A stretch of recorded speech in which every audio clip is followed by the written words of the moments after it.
What is up, everybody? Happy Tuesday. Welcome to Talking Ball. Y'all, we're going to preview week 6 of the LHSAA football season. I am Cass Hargis. That's Jason Dewey, Lance Lacoste, and joining us tonight, making us look a whole lot better than what we really are, Mike McMillan, the owner, editor, creator of Northshore Prep Report. He does a great job covering all the teams on the North Shore. So we figured we'd have him on. Welcome aboard the show, Mike. We're fired up to have you, dude. Yeah, man, I appreciate you guys having me. I feel like I'm lost in headphone land here, and I don't have headphones. But, there you go. That's fine. You provide the pretty face. With the coverage you do out there, man, like I said, I didn't get to tell you, but it's incredible, the extensive amount of coverage that you guys do. And I'm an avid follower, and I love y'all work.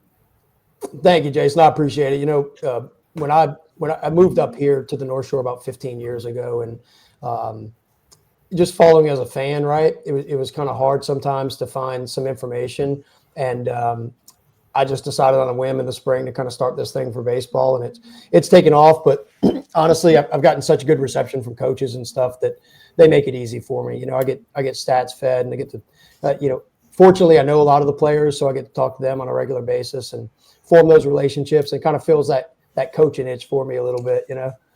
Yeah, no doubt. It's awesome to see obviously from personal experience with you, but what you do for, it helps the programs, but it also helps the kids and all the stuff you do. So with that, let's get right into it. I know we've got a few big ones on the North Shore. None maybe bigger than Franklinton at Lakeshore. This is two teams. Last year they played twice. Franklinton won both games. They won the regular season 35-28. They met again in the quarterfinals. Franklinton won 41-40. Lakeshore suffered a tough loss last week to Salmon, one that we talked on Sunday we really didn't see coming. Franklinton 3-2 on the year. They're coming in. They lost to Jules Sumner last week. They also have a loss to Covington earlier in the season, but this is two teams that we expect to play deep into the playoffs. Their district opener Friday night at Lakeshore. Yeah, for me, Cass, it's kind of round 3 for those guys. Like regular season game last year, and then the huge playoff game last year, which could have went either way. And then I would have been surprised if both teams came into this game 5-0. Then again, I'm not surprised by the records either. Franklinton's losses, they fail on a 2-point conversion kind of as time expires against a really good Covington team. And then they lose in overtime to Sumner, who is ranked number 1 in 3A and, has a really good chance to make a run. So I'm excited about that one. It's kind of some contrasting styles between Franklinton's kind of spread offense and having some athletes on the outside. And Lakeshore does a phenomenal job in the trenches. Like they win. They don't lose in the trenches. We talk all the time about, on 3rd and 1, they're going to run belly. They're going to get 3 yards. Like it doesn't matter what you do. Just give it up and get ready for first down again. And I'll say this, there's some really good coaches on the North Shore, and this might be 2 of the more fiery coaches there are. Like they are, we'll call it passionate, but they are wildly successful in their passion. But you can tell it translates to their kids and their programs, right? Like both of those guys' mentality, the boys play like it. Like I don't know if I would have predicted Brent to have, Coach Indes to have the success he has at Lakeshore kind of quickly, building that program. But when Salt went to Franklinton, I was like, oh my, that's dangerous for everybody, because his personality and that group of kids and their culture up there, it's a marriage made in heaven. It's great. So, I got to talk to him a good bit in the summer, and, I asked him, hey, you've had some stops. He's brought multiple teams to the Dome. What's the plan? He said, I'm going to die at Franklinton. so that sounds about right. Yeah. Yeah. So he's got a good thing going. They have a great administration over there that supports him, and, same at Lakeshore. I'm excited about the matchup. I think, Jacob Crane hurt his thumb a little bit last week. He made contact with a helmet on a throw, but seems to be okay. We'll see what happens game time.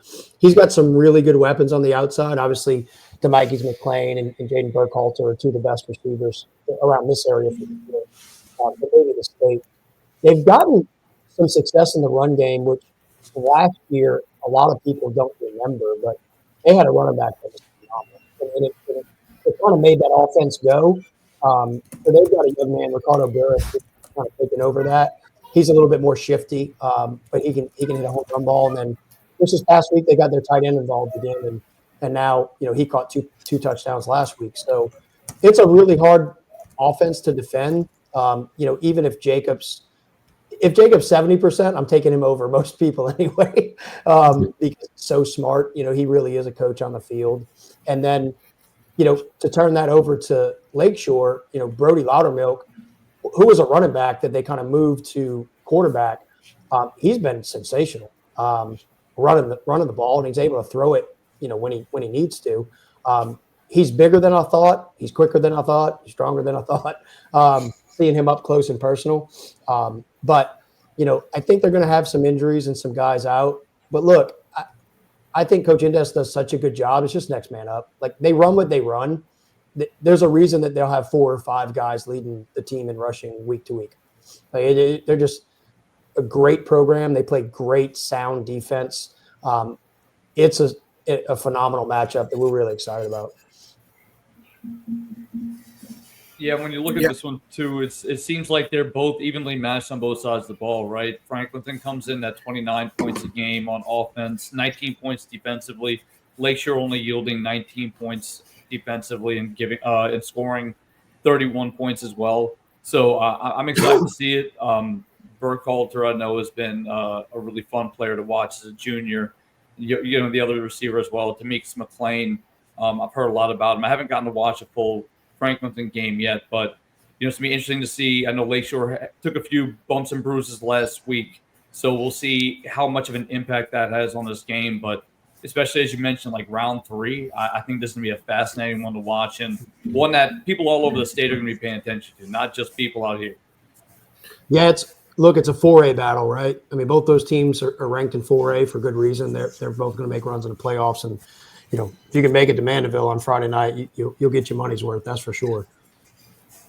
I was just going to add. I mean, you had that point in the year where depth has become such an issue, and the team with more depth tends to win these type of matchups where it just feels like who's healthier, right? And so, I mean, you already said a lot about both of these coaches. We love Coach Salt. He'll be on this podcast at some point. Friend of the program, Coach Salt. Oh yeah, we love Salt. But yeah, Coach Indes, Coach Salt. These guys, they're going to figure out a way to be prepared and overcome some of these challenges that they have in their locker room right now with some of the injuries. But I think this was a matchup that we had circled early on, and this matchup is only even more interesting now with them coming off of 2 losses that I don't think I would have picked, these 2 losses that these teams had last week, and now we're hearing that there's some injuries, so it just makes it that much more interesting of a matchup.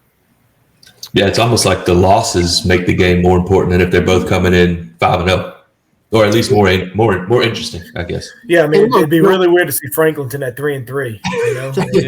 This wouldn't have been expected. Yeah. Well, look, I think of it kind of like Cecilia last year, right? Cecilia gets in the playoffs and they're like an 18 seed. It's like nobody wants to play Cecilia as an 18 seed, and sure enough, they go win a state championship, right? It's wild, but I think it speaks to both coaches that it's still a big game, and I think the important thing is every team right now is saying, "Hey, we're 0-0 in district. Our goal 1, right, is always to win district." And so everything's ahead of everybody. Everything that happened to this point is, I always say it's PowerPoint season until district time, and then you don't have control of it anymore. Yeah, that's true. And we'll go to another game in Covington that maybe coming into the year you may have circled and just to keep an eye on. I know St. Paul's is hosting Hammond. St. Paul's a football program that, for much of the time under Coach Sears, they've run the district. And I know the district has changed the last year, but they've run the district, and it's almost like they just roll through and, what happens in the playoffs. But Hammond, I think, kind of sneaking up on some people. They've done a really good job quietly the last 2 years. They come into this week's game, they're 4-1. They lost in week 1 to Denham Springs and rolled off 4 straight. Last week really caught our attention where they go beat Slidell 35-28. That one kind of jumped out of the page at us. But if you're St. Paul's, you're 3-2. You played a difficult schedule, as they always do up to this point. I feel like you almost have to win this game to kind of announce yourself that, hey, the district still runs through us. That's going to be an interesting one in Covington. Yeah, I mean, for St. Paul's, your 2 losses are, to Brother Martin, which, they lost that game to a wide receiver that they couldn't do much about, and nobody else can, right? And then, other than Rummel, maybe we'll talk about that later. Yep. And then they lose to U High. I think what's important to remember is Hammond was in the same spot last year. Mm-hmm. They were either 4-1 or 5-1, and then they had a 3-game setup with St. Paul's, Mandeville, Covington, and none of those games were close. So talking to Coach Buckles in August, and talking to those kids, a lot of the focus was knowing who they are and doing things the right way all the time. So they've done a really good job of putting themselves right back in the same spot. Their quarterback, Taryn Jones, he's an athlete who can sling it. Their running back, Zaylin Bennett, you see him in the stat stuff all the time. He's got some offers. I think he's offered from Southern and Tuskegee. There's some more stuff coming. He's 6 foot, 200 pounds, and can run. He ran for 150 yards last week against Slidell. He's creeping up there. The biggest difference for them right now is, if you haven't heard of Donut, we call him Donut. His name's Reginald Monroe. He's got 4 return touchdowns on the year already, and he had 2 called back. But this past week against Slidell, they found some ways to get him some ball in space, and he caught another two touchdowns. He's 5'7", 160 pounds. He reminds me a lot of a DeMarco Hutchinson back in the day at Destrehan, kind of a smaller guy that can make plays. But he's fantastic. And then on defense, they've got guys. Like they have, I call them bus guys. Like when they get off the bus in the cutoff shirt and helmets on, it looks different. And they play it, Alante Beauchamp, if you guys haven't heard of him, he's 6'2", 220. He plays on the edge. He's got 12 and a half sacks already. You can't run at him because he's big, and when you run away from him, he chases people down. But their defense as a whole, Coach Buckles does a really good job. For St. Paul's, it's intriguing how their year has gone. Cody Corrales, every time he touches the ball, is dynamic. But it's almost like you can't give him the ball 35 times a game. So their junior quarterback, Brady Pearson, I think he's improving week to week. Kenny Sears Jr., their offensive coordinator, he's done a really good job of spreading the ball around. They haven't really gotten the ball to Brennan Villa as much as I thought they maybe would. And look, probably not for without trying, but he's a true deep threat. They have done a really good job of incorporating some other guys, and Brady keeps improving and improving. But they run a very complex offense. They've got a great offensive line, some really big kids. They've got a sophomore that is going to be one of the top players in the state, if not the nation, on the line. And then defensively, St. Paul's is like the all-name team. Like everybody that's there, from years past. Like they've got 2 young corners that both have Division I offers that are sophomores. Everybody else is older and they've done it already. So now it's district play. And like you said, it's St. Paul's kind of owns the district until somebody can knock them off. Yep. Yeah. Cass, I was going to mainly point out that Hammond's on the road, so we should get to see the same uniform combination. Helmet, XFL helmet, the white on gray pant. I thought it was a beautiful look. So I think that's going to be a nice look for Hammond. I'm excited about that. But no, I think kind of like you alluded to there, St. Paul's, it almost feels like, they paid a price early playing against unbelievable competition. I mean, you mentioned a couple of them, but it goes even further back to they scrimmage Curtis, they Jamboree, I think Rummel, they play Brother Martin, like everybody they play. And so that's why they're 3-2. And it feels like this is the time of year that stuff pays off when they get to Hammond, a tough district opponent, but Hammond probably hasn't seen the same hasn't been through the same battles that St. Paul's has been through, and so and I was glad you mentioned Brennan Villa. He's a good one that I agree. Great speed guy. He was actually driving from Covington all the way down by us in Elmwood to work with my receivers coach. And so I know his dad and uncle pretty well. So I'm hoping to see some bigger stats out of Brennan. But, yeah, he's a guy that can really get up and down the field and stretch the defense for him.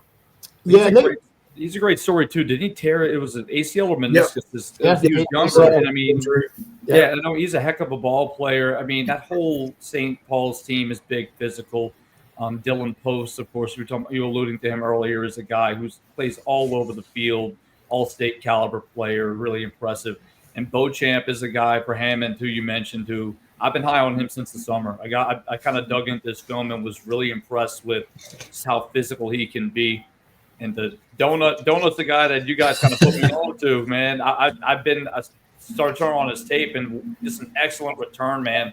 I think to everybody's point, scheduling early on is something we've alluded to a lot. Pre-district scheduling, who you play, how you play them, and how you go. My question is, how much of a threat do we seriously take Slidell to be? Because I think they have one of, if not, it's top 10 explosive offenses in the state. Yep. They have so many guys that can catch the football, throw the football, run the football, and this Hammond defense held them to 28 points. So that's a pretty impressive feat. I'm interested to see this defense of Hammond go against the St. Paul's offense because of Cody Corrales, as you guys mentioned. He is such a dynamic playmaker. Because of Villa, he is a really nice deep threat. But I'm really interested to see this Hammond defense taking on the St. Paul's offense, and this could be a real big statement for Hammond if they come out and get a win in this game. Yeah, and I would say if you're Coach Buckles, like, it's not time for them to say, "Hey, we played St. Paul's close," right? Like, I don't think that's what they're looking for. I think they're going in looking to win. And St. Paul's has had some issues turning the ball over a little bit, and I know that's something that Coach Sears wants to clean up. And I even asked Coach Sears before week 1, like, "Hey, Curtis and Rummel, like, I mean, is that what you want to do?" And he's like, he was like, absolutely. Well, because when you're scrimmaging or jamboree, you don't game plan, right? You're not going over film. You're not designing offenses or defenses based on what they're doing. You're just playing, right? And I saw some highlights from the John Curtis scrimmage, and they were running like sprint veer counters, right? And it's like, come on, man, it's a scrimmage. Yeah. I can't. What are you doing, right? But they tore St. Paul's up a little bit, but he said something that I still think of to this day. And he was like, "Mike, we do that because we want to know where our weaknesses are. And those guys expose us. And so as we go through the season, we get to fix those things." And you see it. Like, I think you're right.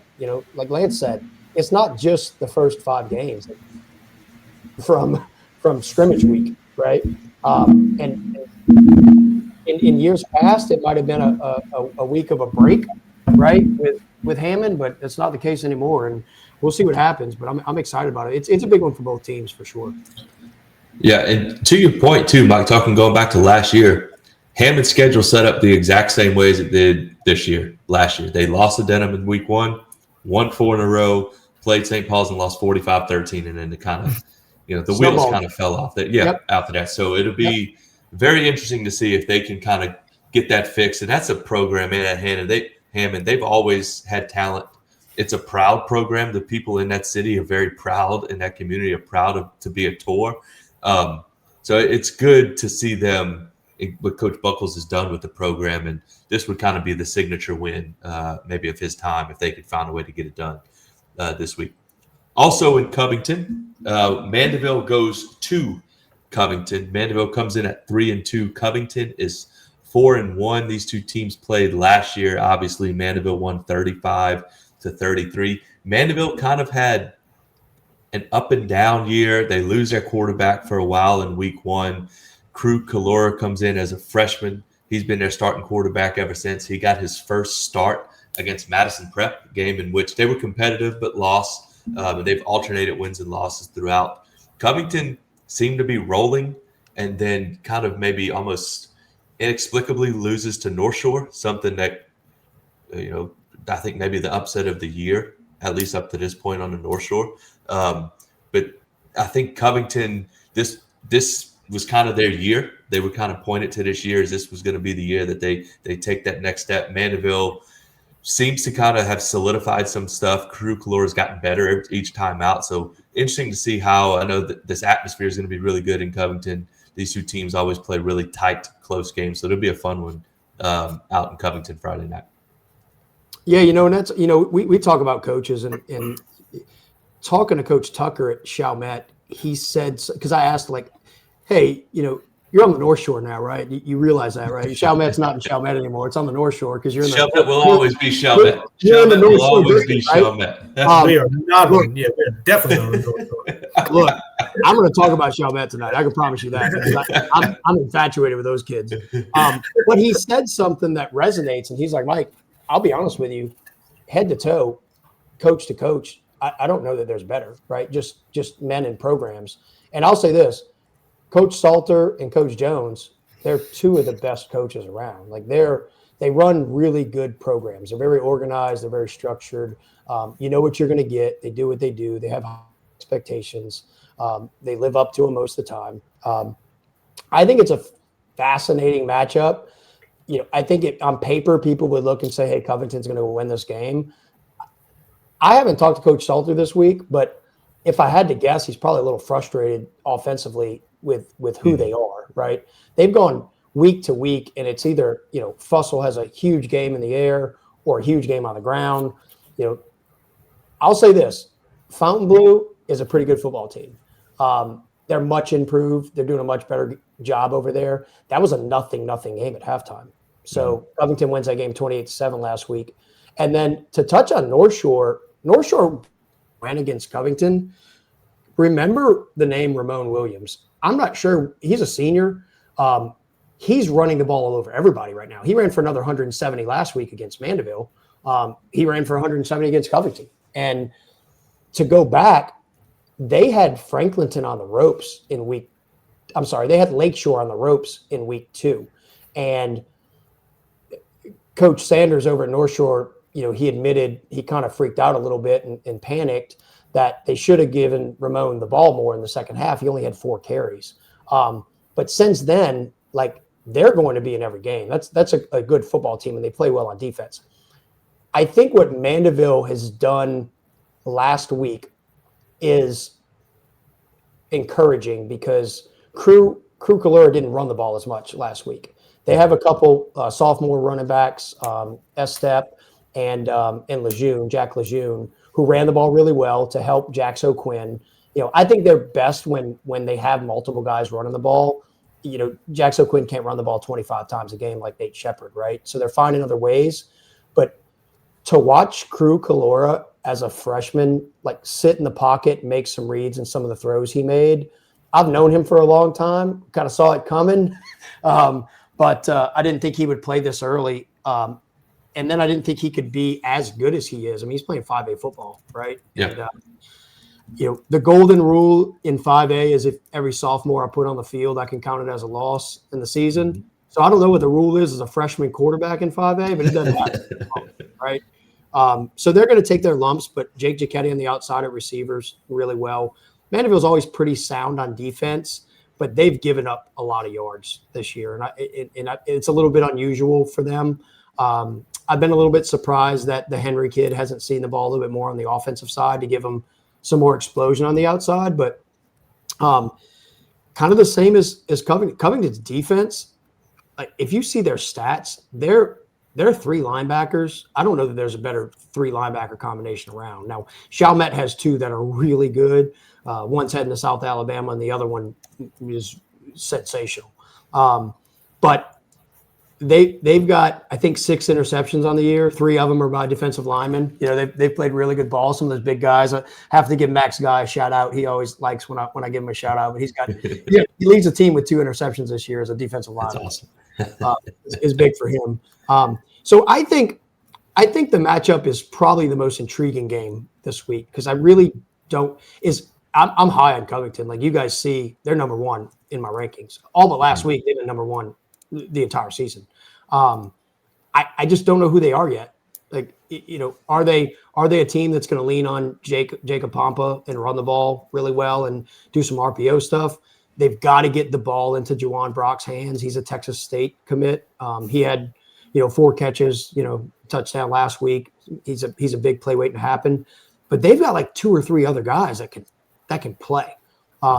So of all the games, there's some big ones. This is the one I can't pinpoint. If somebody said, hey, get your crystal ball out, I would say I have no idea what's going to happen. Yeah.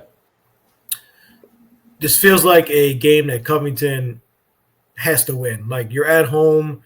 I think the talent is pretty clear that Covington is the more talented bunch.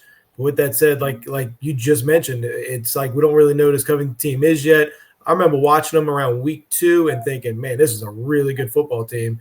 And I didn't watch their loss, but their loss stuck it out to me. Like, how did they lose that one? You know, so I watched the kid Matthew Fussell. I hope I'm saying it right, Fussell. Yeah, that's right. But beautiful left-handed quarterback. I mean, man, the ball spins off his hand effortlessly. And so, but I also look at his stats. It looks like he's only thrown just over 500 yards. I know he's had some big games, so he must have had some bad games too, right? And so it's like, where does this Covington team fall? And I think you find out a lot this Friday night, a game that it feels like they should and need to win, but these rivalry games don't always play out that easily either. So, yeah, and Lance, they've played a couple games on their schedule. You know, there's a reason their power rankings. I think they are 4-1, and North Shore is 1-4, and they are next to each other in the power rankings. So, stat wise, there's been a couple games that they've just run the ball early and gotten ahead and just kind of coasted through it. So they haven't really had to do a whole lot with Matthew.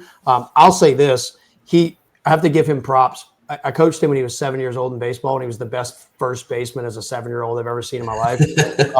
I never envisioned him as a quarterback in high school, but he's done a tremendous job. He's a great family, great kid, and he's only a junior. You know, when you look up and down the North Shore stat leaders, look at the quarterbacks and their years, outside of Jacob Crane, everyone else is a junior or a freshman.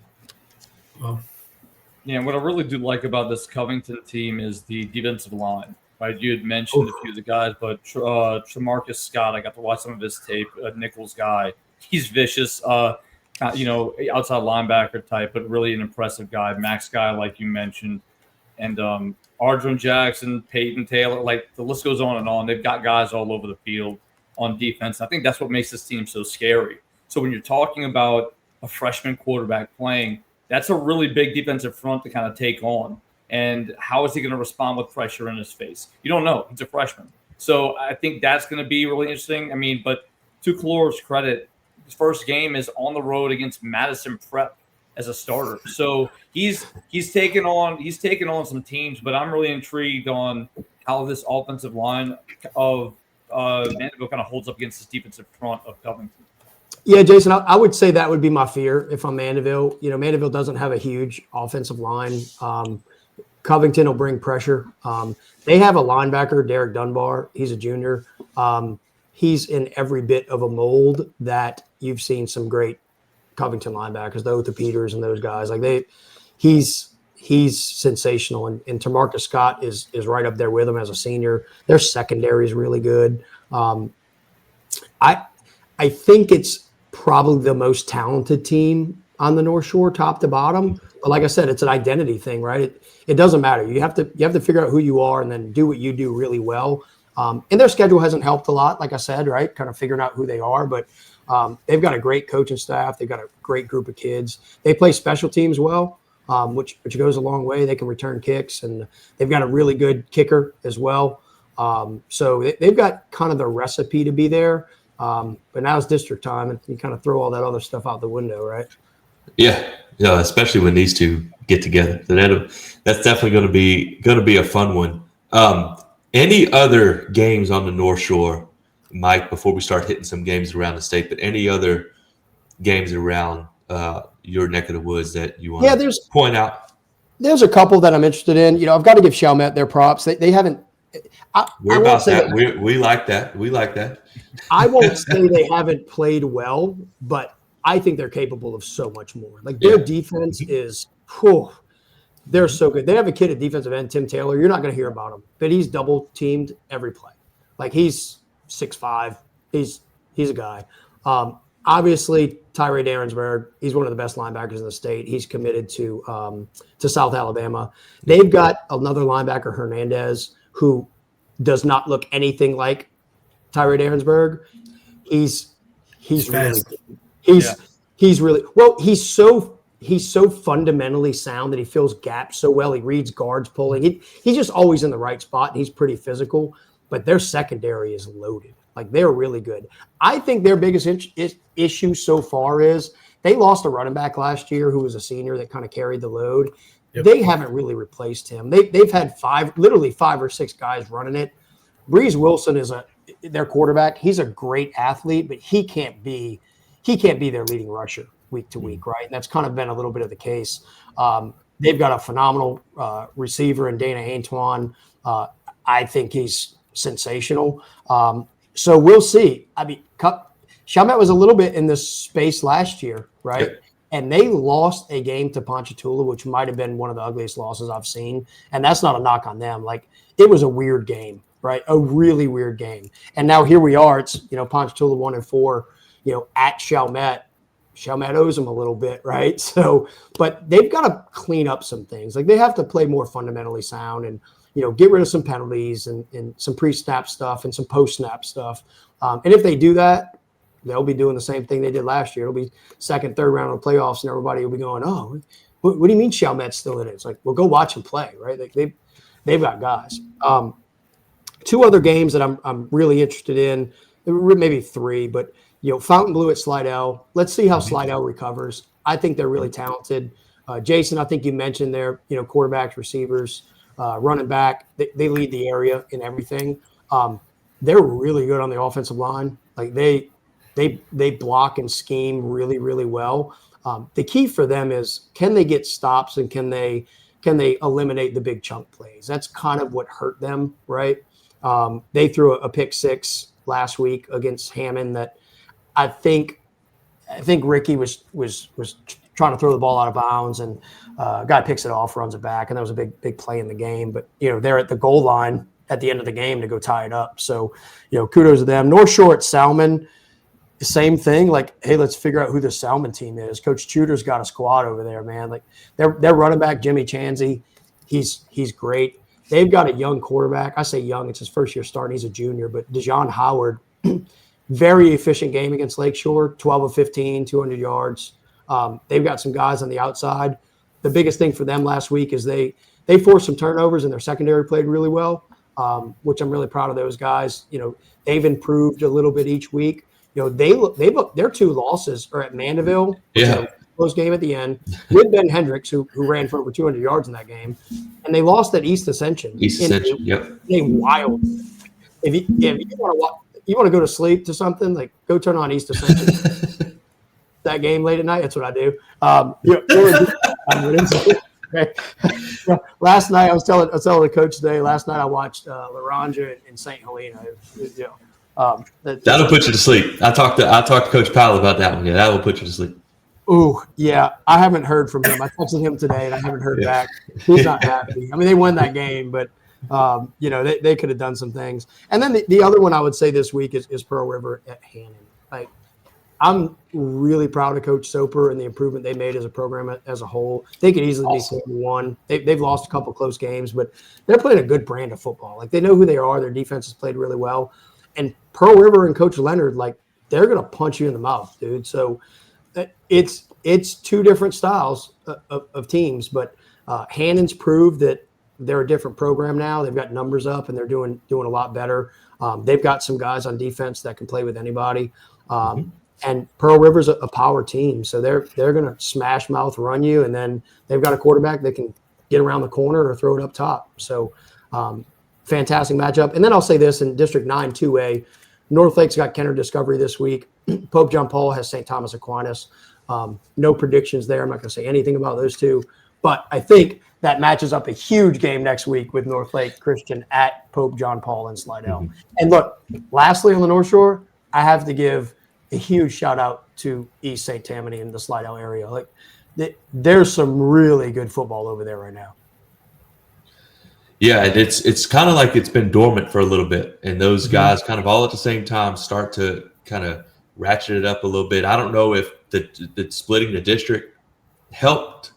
I don't know, but there is. I agree. There's some, even with Pope down there, that there's some good football starting to be played. But yeah, I'll touch on Coach Soper and the Hawks before we move off the North Shore. But no, he's done a tremendous job. I'll use we've played really well lately. Yeah, easily could be 4-1. I mean, you sit there and you look at it and you can slice it all kind of different ways, but had a chance to win really every game. The Ascension game kind of got away from us, but Yeah. If we keep, like to see if they can keep it rolling. But yeah, Pearl River's a different animal because they're going to come downhill, come right. And look, that Covenant Christian team, like you're going to see them towards the end, right? Yeah, they're a lower A school, but they're really good. They get a field goal from an 8th grade kicker to go in overtime. Like, and he drilled it. He drilled it. That's some. There was no doubt it was going in. Covenant's got talent, though. I mean, they're a smaller program, but they definitely have some talent with them too. Yeah, and look, you can head to Thibodeau and watch them.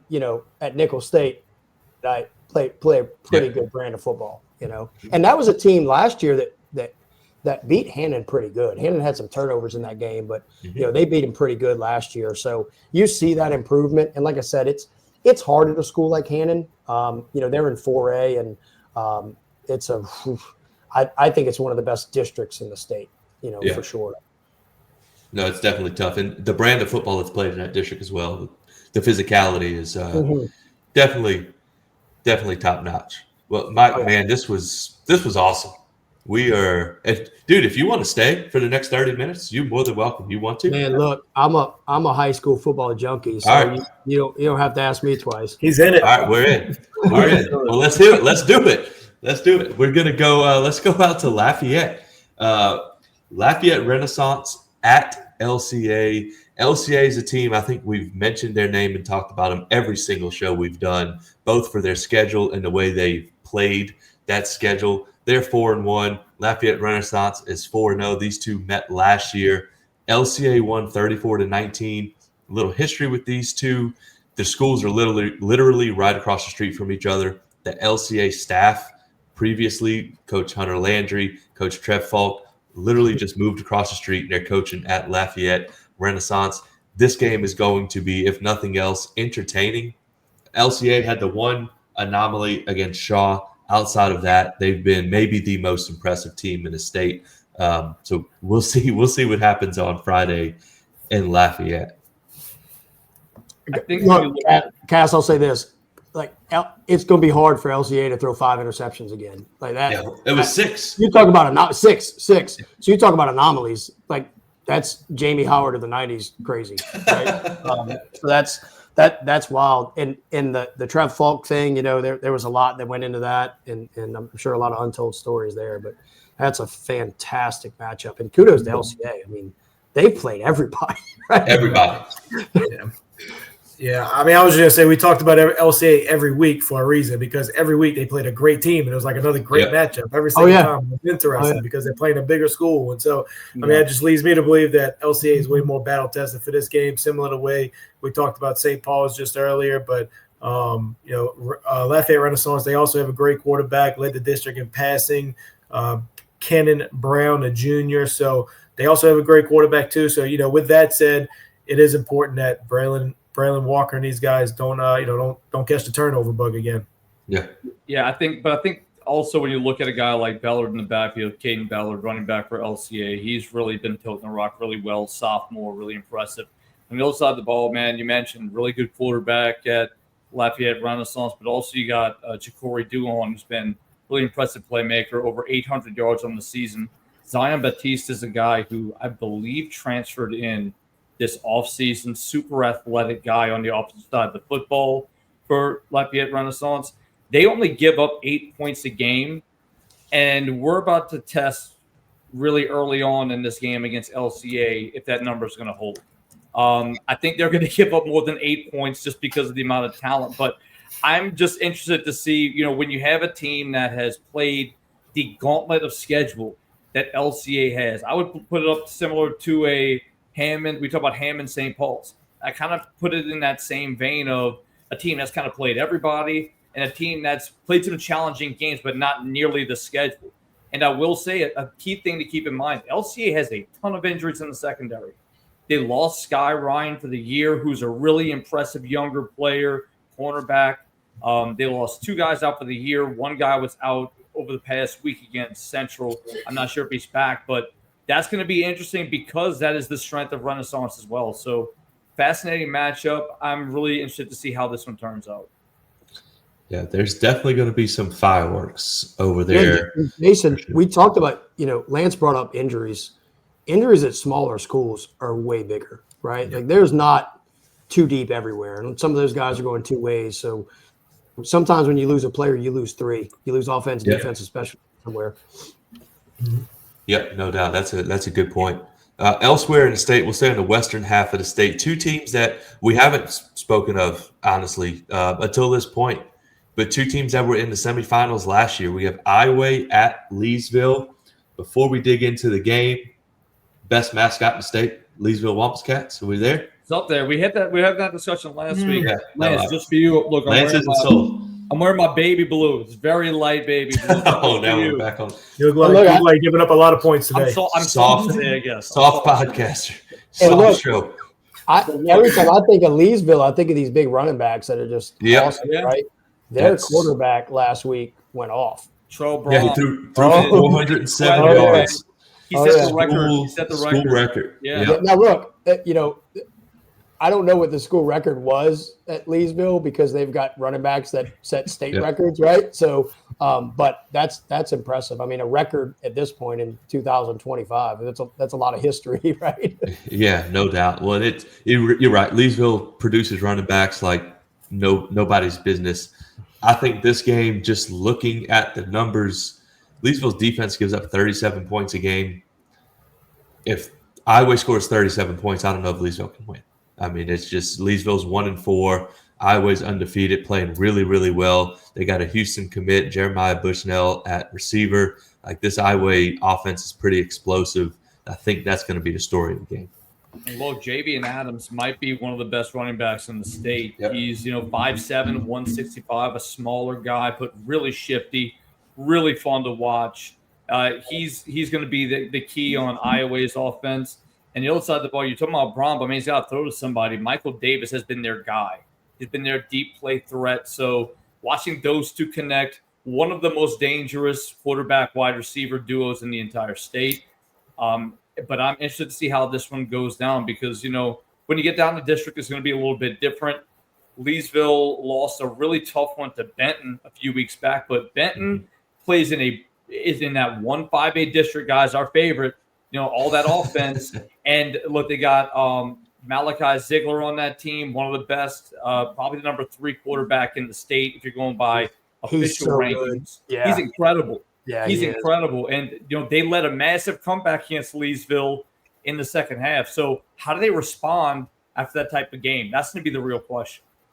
Yeah, I was going to say exactly that, Jason. I think Leesville has played a tougher schedule, so for that reason, I wouldn't just completely count those guys out. But it's always fun when you get kind of towards this time of the year and you have teams that just all of a sudden Iowa 5-0, and I think me and Cass kind of slept on them last year during the playoffs. They kept winning every week, and all of a sudden they're in the semis. Apparently, we slept on them again this year so far because they're 5-0. We haven't talked about them yet, but yeah, I mean, it's always just fun, kind of as the dust starts to settle a little bit, heading down the stretch here, and who's kind of separating themselves from the pack. Iowa seems like this is their opportunity to be one of the few 6-0 teams in Louisiana. Yeah, especially down here, it's like you don't hear about those guys a whole lot, and you look at the playoff bracket last year at Thanksgiving, and they're still playing. Like holy cow! Yep. Look at it. Also, pretty good baseball program too in Iowa. They play some good baseball. What's their mascot? The Yellow Jackets. It's not the same. Standard. It's not a Wampus Cat. Sorry, Iowa. If you're going by mascot, Wampus Cats win. So we'll see how it plays out on the field. Though. And they're not the Iowa Hawkeyes to really throw. Not the Hawkeyes. No, Thank goodness, right? Do that 5 times in a row. See if you get it right. Miss a golden opportunity.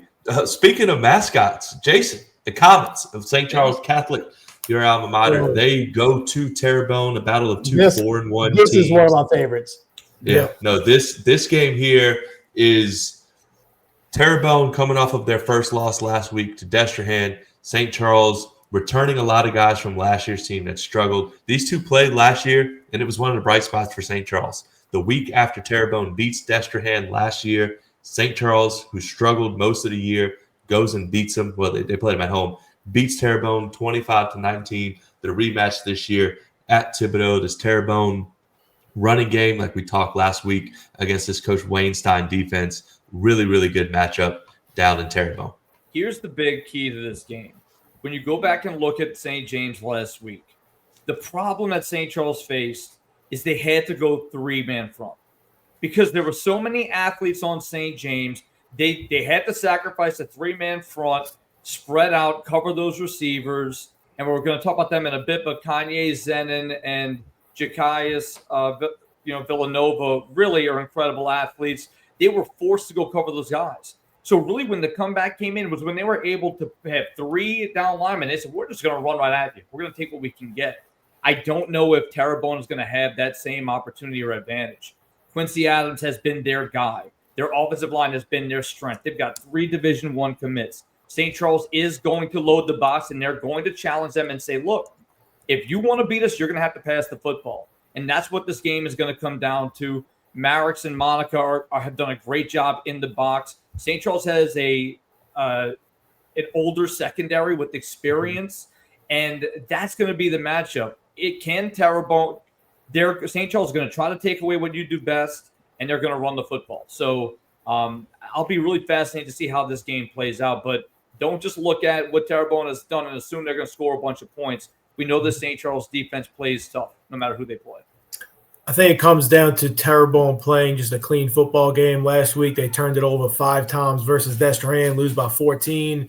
If they can control the line of scrimmage, which they likely will because they have one of the best offensive lines in Louisiana, big commits. They just look big on film. Their running back's big. Quincy Adams, like you mentioned, feels like if they can not put the ball on the ground and win the battle up front, it feels like a game that Terrebonne could win at home. But as Jason said, we also know how this St. Charles program, they just know how to win. If this game's close in the end, somehow St. Charles Catholic probably finds a way to win because that's just what Coach Stein and those guys do down there. Yeah, and look, that's a culture thing, right? Like it was the same when Coach Monica was there. Like those guys, we talk about fundamentally sound football. They don't miss assignments. Like they play what they're supposed to play. They always game plan really well. St. Charles could easily be undefeated right now. You know, that play at the end of that game last week was, defensive back almost couldn't play that better. He stays in the back hip, turns at the right time, gets his hand up when the receiver's hands go up. So that was a big one. Terrebonne, I got to watch that Terrebonne Destrehan game, and they're really talented. You guys brought up the offensive line. Bingham's a big kid. He's heading Louisiana Tech. His brother's actually at Nichols on the defensive line. Really talented group of kids. And I think that program is still on the uptick. I don't think this is a peak for them. Like they've continued to build this year after year after year. And it's not like it's just a big senior class that's really good. Like they're really building the program there. So I'm happy for that whole area. As a River Parish guy, this is a great matchup that I'm really excited about. Yeah, no doubt. Stay on the River Parish is just a little bit. We got St. James going to Shaw. St. James, you mentioned, Mike, the win last week over St. Charles with the last play of the game, facing a Shaw team that 2 losses. They've been shut out by Edna Carr, who hasn't been shut out by Edna Carr. Join the club. Right. Join everybody else. And then Rummel, who's obviously another very quality football team. Shaw got a big win last week over De La Salle.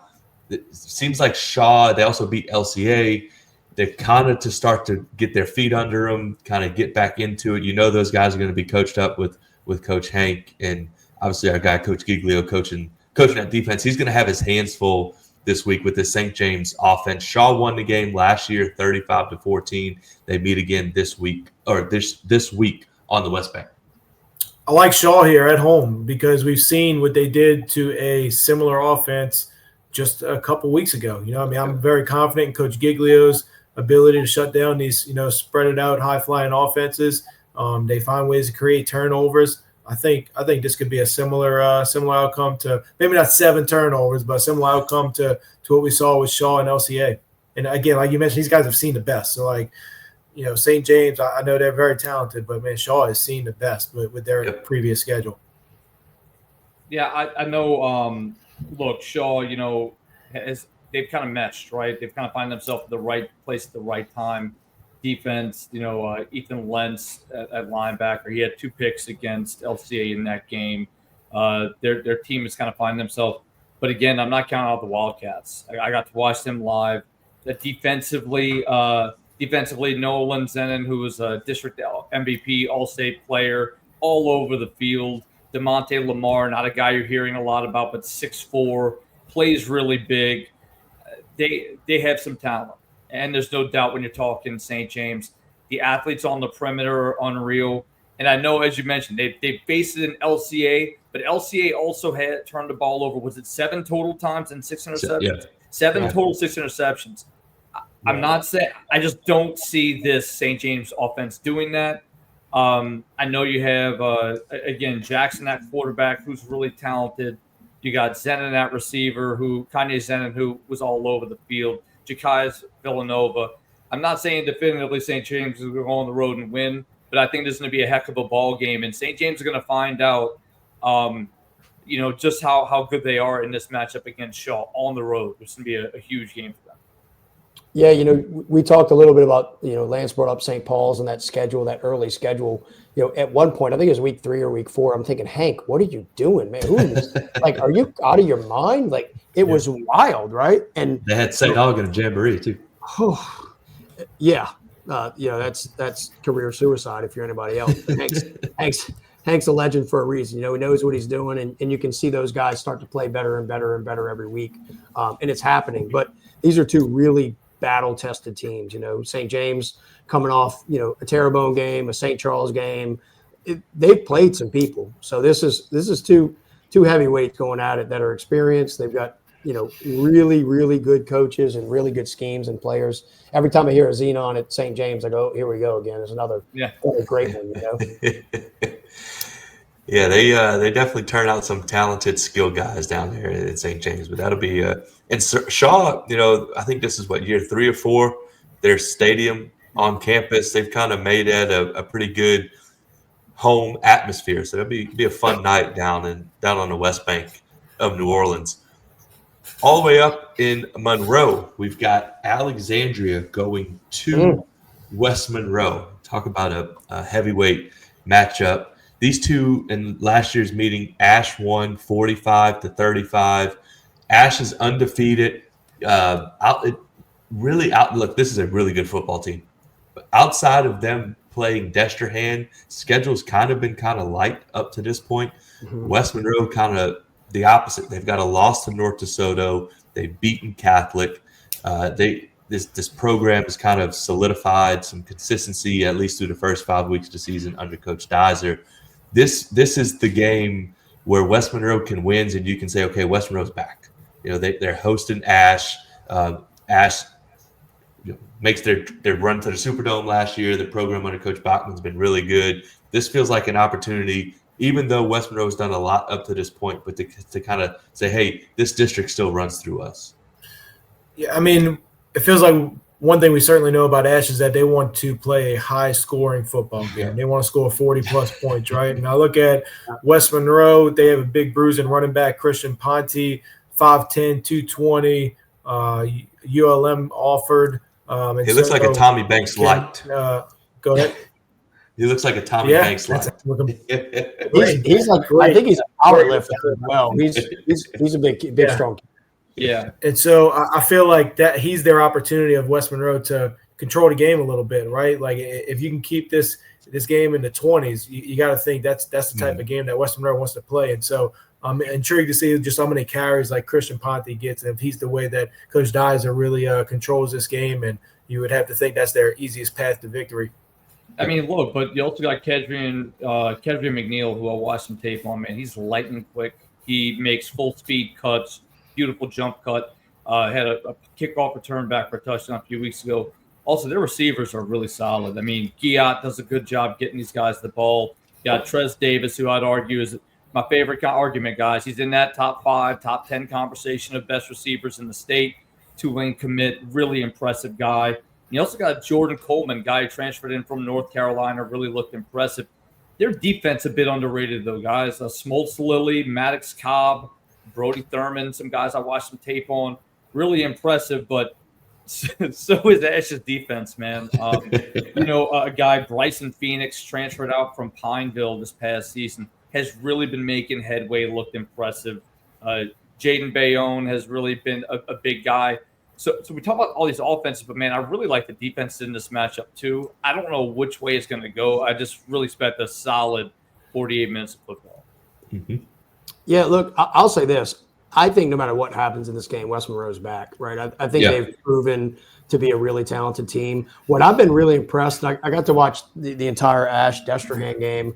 What I'm more impressed with them about is they're a program now, right? Mm-hmm. They're not a player. I think everyone saw them last year and they had a great running back and they did that a lot. When you can lose a player like that at a position like running back and just get more dynamic on offense, it's absolutely wild. And they've done such a good job. I do some stuff for those 4-4-6 guys, and they're big on Ash, and they're in that area. But if I was in North Louisiana, I can promise you I'd be at West Monroe at about 3:00 on Friday. Yeah, it feels like that atmosphere is going to be rocking like it is in the the mid to late 90s. Yeah, the good news is you probably got 20,000 places to sit, so that's right.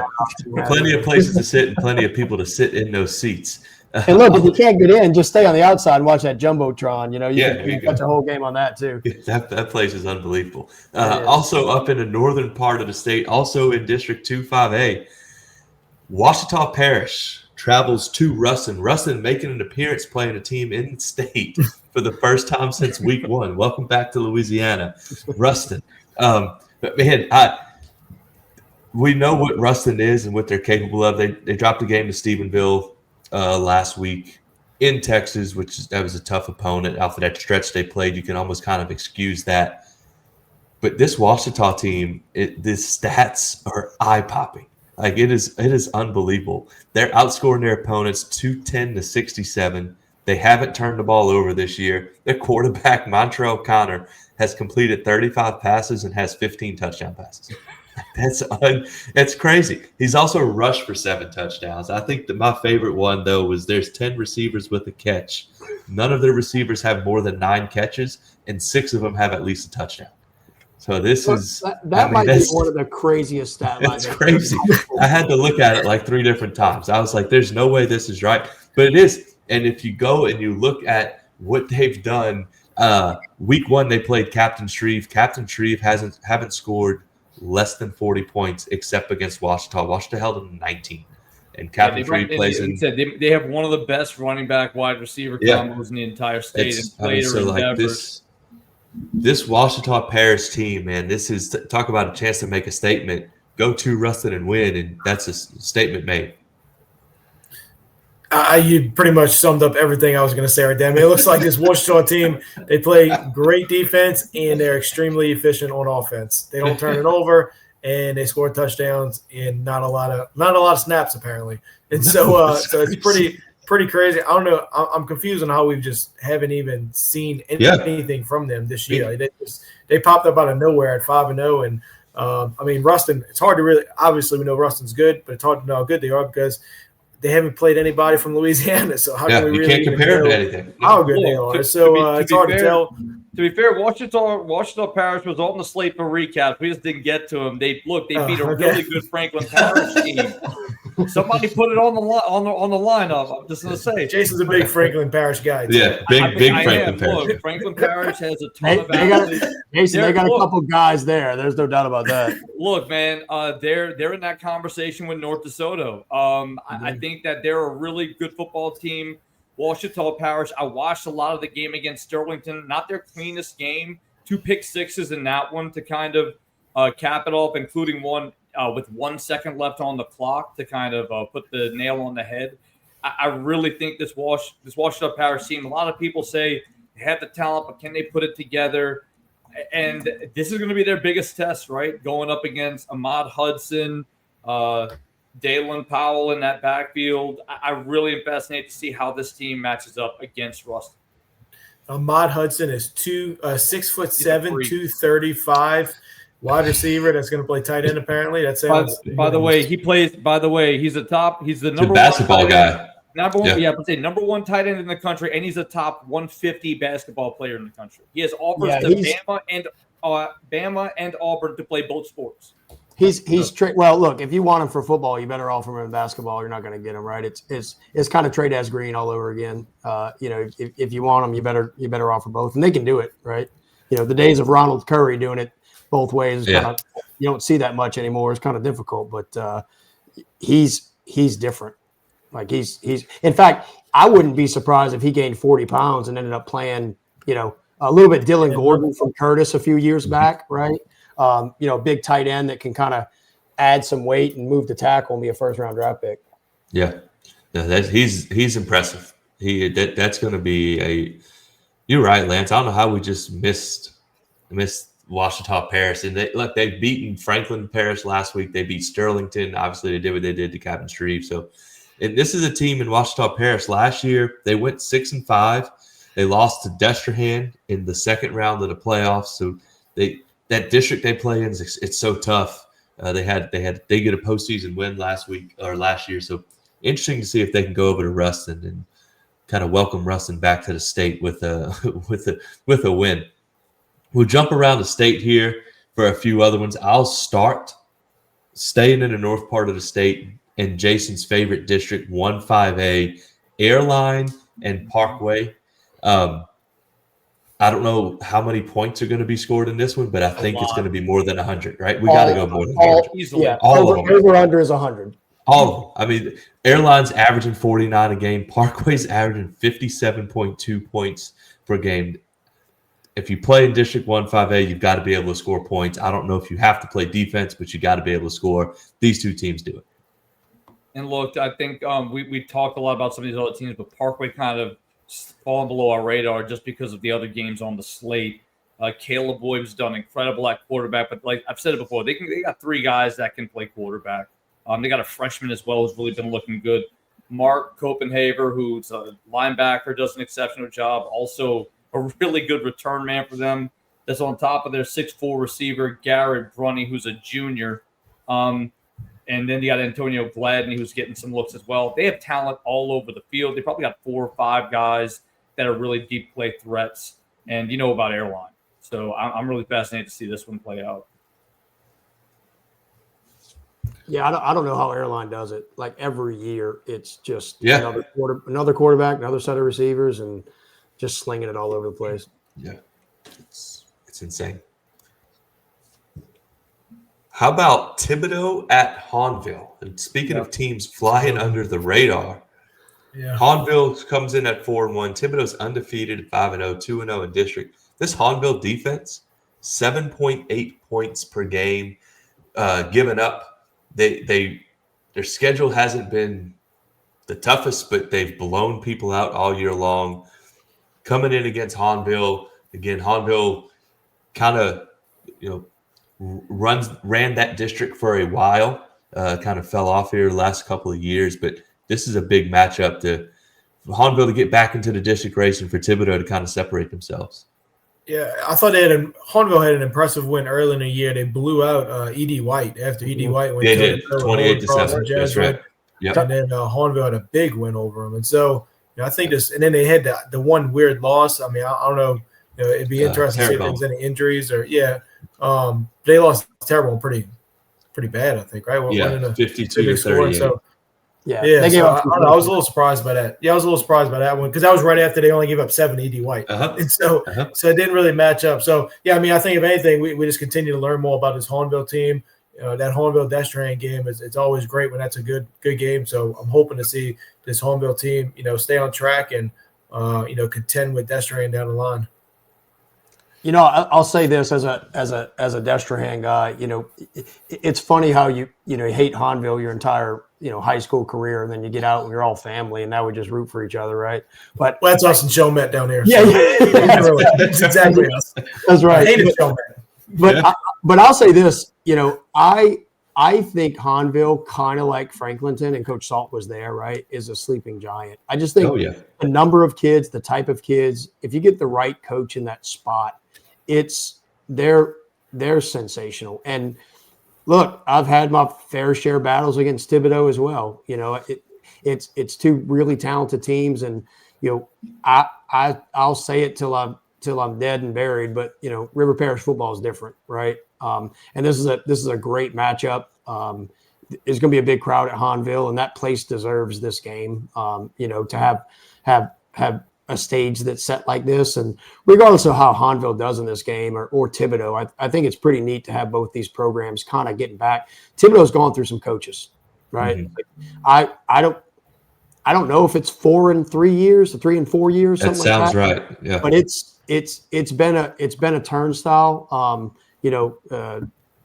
It's neat to see that program have the success they have and get to be on a big stage in a game at Hahnville. Anytime you're at Hahnville with Destrehan, it's a big game. Yep. One more out in Lafayette. Karen Crow at Lafayette High. Karen Crow's 3-2. Lafayette High, surprising 4-1. Coach Stephen Herron going back to his alma mater. This is a Lafayette team that only won 5 games last year. Goes through a coaching change. Coach Stephen Herron has them 4-1. Big win last week in district to beat Sam Houston. Their only loss is to Southside. Karen Crow 3-2. Weeks 2 and 3 to had back-to-back losses to 2 teams that you're not ashamed to lose to, and Lafayette Christian and Zachary. That's two pretty good football teams. And this is Karen Crow, really good program. Lafayette High trying to climb back up out of speaking of teams going through coaches, Lafayette High has gone through quite a few recently. So hopefully Coach Stephen Herron left the Central Episcopal, go back to his alma mater, and kind of. It's good to see him doing well with that Lafayette Lion program. I just Karen Crow just may be too much for this Lion program right now. Yeah, Karen Crow's another team we talk about literally every week, it feels like, because every week they've had a big matchup since week 1. So it's another one that just feels like they're probably more battle tested. The little I know about both of those programs, I would think that Karen Crow would be able to come out on top there. Look, I'll say this. I'm going to tee Jason up on this one. I know how much he likes recruiting and follows these guys. But Sonia? Oh my goodness. When you break Kevin Falk's all-time points scored record, like you're a guy. Doesn't matter how that happens. So he's exceptional to watch. Yeah, he's a heck of a player. But I know Lafayette has a quarterback as well, and Rich Saunier. And Saunier is a really impressive guy as well. I think he's a main part of that offense. But to your point, Karen Crow, man, they really got a heck of a player in is Babineau. Chance Babineau. Chance Babineau. Just everywhere. He could touch the ball if he wanted to. He could return it. He's really an impressive player. And yeah, I think it's gonna be a fun one to watch, just because Lafayette. Again, we talk about Hammond kind of being in a similar situation. Lafayette was like 3-2 coming into this game last year, so it's kind of that tipping point one way or another. And I think it's a big test for Lafayette. Yep. Any others that y'all want to fire off? You already know me. I got 2. I know you're ready to go. I got 2. Look. Hamilton Christian. That's what I'm talking about. Look, you know, like he's 1A, dude. Listen, one of the guys in the state that a lot goes very unnoticed. Javon Vital, quarterback, running back, paint your fence, cut your grass. He's everything guy at Hamilton Christian. Has really looked impressive. This Grand Lake defense only gives up 16 points a game, so it'll be interesting to see how this game plays out. But this is obviously going to be Grand Lake's biggest test. And Hamilton has a ton of offense. Mangum taking on Faraday, 4-1 Mangum. The Dragons going to Faraday. That's a good one. That's another one. It's only. I hope they have good. The Ritter Dragons. So the Ritter also are the Dragons. So it's not only one, but it's still up there. Look, Willie Randolph at running back for Mangum. He's had a really impressive game earlier this season against Gina. Faraday has commit at receiver, Desmond Jefferson, who go watch his tape, had like 1,200 yards last year. Really impressive player. But again, matchup is 44.2 points offensively for Mangum, only 11 points yielded for Faraday. So I think it'll be a fun one to watch. Kind of disappointed. Lance, what are the colors of Mangum? The Mangum Dragons? Purple and gold. Am I wrong? Did you know that? I thought it was. Yeah. So when we played at St. Mary's, there was a chance that we played them in the playoffs. So I started watching film on Mangum. We then got upset in the first round. You're colorblind. Long story. We're not going to take it there. But yeah, I knew they were purple and gold. I'm disappointed. I thought they'd be green and yellow. Green and yellow, green and white. Yeah. Green and something. I was the Dragons in purple. Yeah. They might have changed their mascot. I mean, maybe they were the. No. They're still the Mangum Dragons. I promise you. Maybe there was something different before. No, but maybe they're the purple and gold Dragons now. Maybe they used to be the Tigers. So And look, where's Cass, Grand Lake? How about that? Where's Grand Lake? That's a better question. I don't know. I think they're the Hornets too. I think it's a No, Grand Lake where? Hornets. Where is Grand Lake? Grand Lake is out. It's towards Lake west, Charles. right? Yeah, it's Yeah. west. Said the only reason I know is because I've been looking at this stuff, man. I can kind of piece it together by district. I don't know. I couldn't. Man, I got to pull up GPS to get around Metairie. All right, I can't tell you. I can't tell you where half these places are. That ain't my job. My job is to talk football. That I can do. well, and look, Grand Cass, Lake is past Lake Charles. There you go. Cass, I'll say this. I don't know how the Catholic League does it, right? Like, it's every week now. It's district it's crazy. play. I was telling somebody 2 weeks ago, somebody's going to finish 4th or 5th in that district and might win a state championship. Like, it just doesn't it doesn't even make sense, right? The fact that Warren Easton could be the 6th or 7th place team in that district is look. They had a shot against Curtis. Well, Curtis proved it last year, and we talked about this before. Cass and Lance and I, on different occasions, we called games in the playoffs together. But, it truly depends on that bracket. Where do you fall? What are their matchups? And I know we can say, like, that can be said for any of them, but I don't think it's a little bit different in Division I Select. And when you look at the Catholic League, I mean, Brother Martin, what was it, a few years ago? I think they finished middle of the pack, if I'm not mistaken, and they made it to the state title game. And I mean, again, it's not like a shocking, like, how did they do it? It's an expectation. Like, all right, so one of the Catholic League teams are going to make it, and then who else is going to be in it? And it's just kind of the way it is at this moment. Yeah, you look Curtis a few did it years last ago. year. Curtis went to the semis last year after going 4-6. So and nobody was surprised. Like, it was, why they went 4-6. They played in a crazy schedule. Yeah. Yeah, and Jesuit makes state championship appearance a few years ago against Catholic. Carr, we always talk it's the Carr side of the bracket and the Catholic side of the bracket, right? In that select Division I Select. But I was really impressed with Warren Easton, watching them against Slidell, and then seeing some film on them against John Curtis. Rummel's young running back has been sensational. I think he ran for 200 something yards on like 16 carries or 13 carries, something like that last week in that big win against Brother Martin. I'll tell you, I think even more impressive was that Rummel kind of held Easton Royal. I don't know. He probably still had 100 yards receiving, but he got loose one time. Yeah, he got loose one time, but he's dynamic. I mean, he's everything. The fact that people still kick the football his direction blows my mind. No, I would punt it out of bounds 10. I might go for it on 4th down. Go for it. Just to give them the ball right there in the event that I didn't get it anyway. That's what I'm talking about. I would just go for it. Oh, yeah. But no, there's some fascinating matchups. I'm really excited about district play now because it's kind of that different feel. And I'll say this. I don't have to wake up and do 18 scores on Saturday morning or Friday night. We have like 9 or 10. Life's much easier.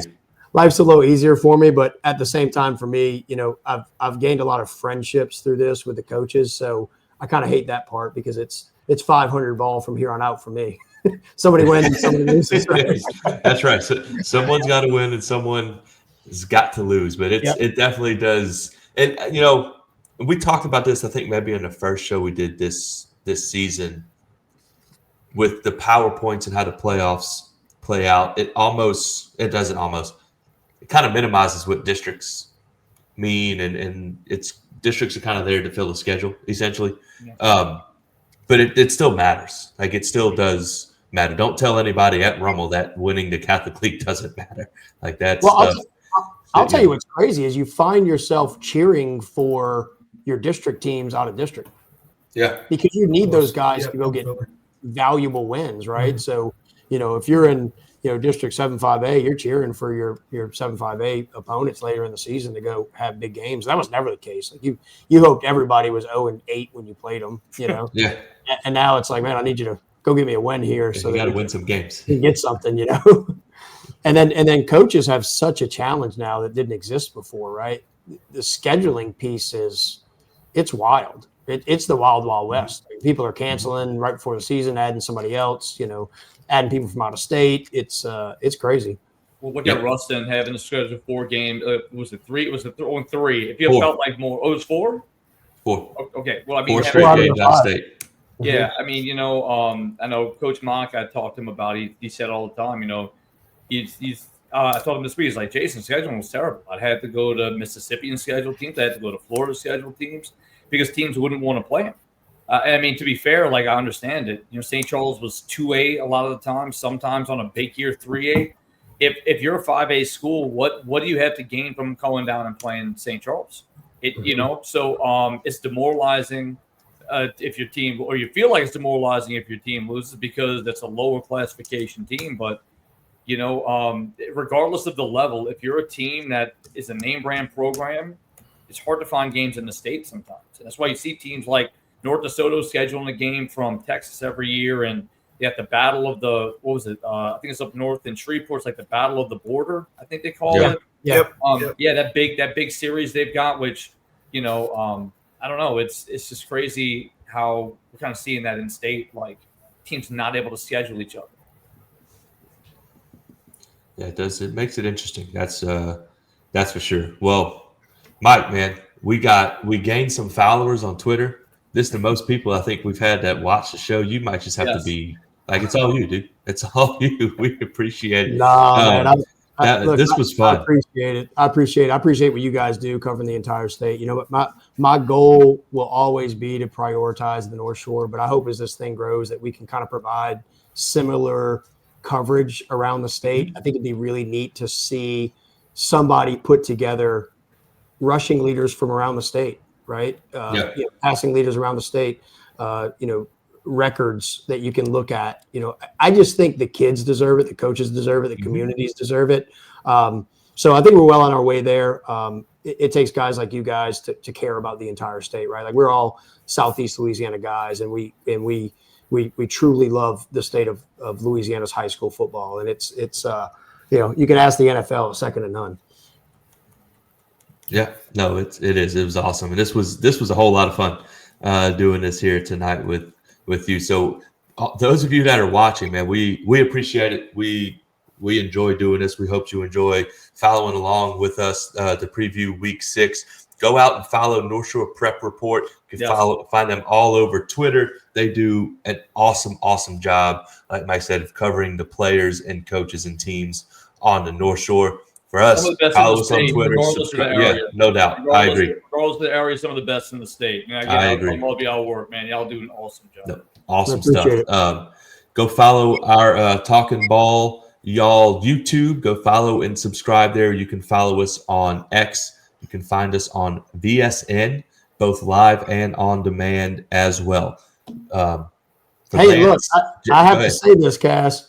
You guys on the North Shore, if you don't know, Cass Hargis is the head baseball coach at Hannah. So this spring, it's going to be a fun one. So we're excited. So look, let's try to have a baseball show too, man. I'd love to do that. In fact, we just started getting some rosters and schedules for basketball. So we'll be doing the same coverage for girls and boys basketball here on the North Shore.